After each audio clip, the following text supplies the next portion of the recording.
Hello, you're in the garage again with Frank the Tank, and with me as always is Terina, and she will be doing all the hands-on stuff for this video.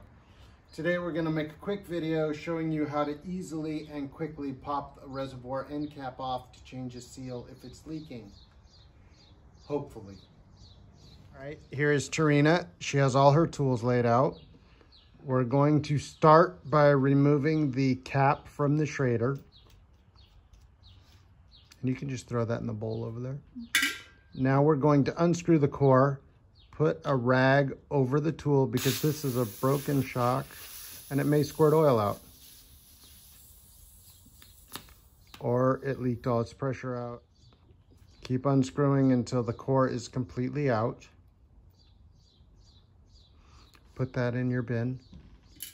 It's important to note that that was not a high pressure core, which every shock absorber should have a Teflon high pressure core. So it's no wonder this thing leaked. Okay, now take the rubber mallet and tap gently on the Schrader port until it moves in. Yes, and hold the reservoir with your other hand. A little bit more.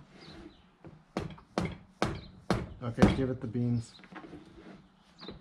A little bit more. Okay, I can see the snap ring. Give it just a little bit more of a whack. That's good. Okay, now grab your pick. I prefer the 45. If you're not familiar with popping snap rings out, this can be the hardest part of your whole day. Now flick it under there and pull. There you go. Just pull it out. Oh. And then just, okay, now push the lever and it'll pop out. Go. Okay, it's out. Take the rag off. Oh, you didn't quite do it enough. Do it again. So do it again.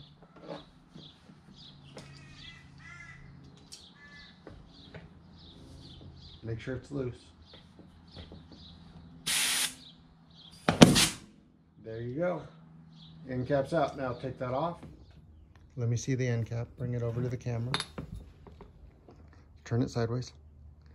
For some reason, there are 2 O-rings on this end cap, which is a very bad idea. But now we can change the seals and put it back together if you need to. This shock is poorly made and doesn't have much of a lead-in chamfer, so I'm not going to put it back together, but you can take the seals off. All right. We're not actually going to reassemble this shock because it's got a bent shaft and it's not worth rebuilding until we take it all the way apart, which will happen later. But assuming you've put your new seals on your end cap, then you want to put a light coating of just any multi-purpose grease on the O-ring, or even a little bit of shock oil, something to lubricate it. And then you can tap it back in the way it was. This particular shock has a smaller chamfer than the O-ring major diameter, so it's probably going to chew up the O-ring on installation no matter what. There's a lot of a rough surface in here, and I find that most of these end caps leak because there's a where the plating stops on the inside, there's kind of a rough surface. So if I was reassembling this, I would either take a brake hone or a ball hone and polish up that ID before I reassembled it. So polish it, blow it out with brake clean, wipe it out. Put a little grease on the O-rings, tap it back in with the mallet, install the core, give it a little bit of shop air pressure just to pop it up and make sure that the snap ring is seated.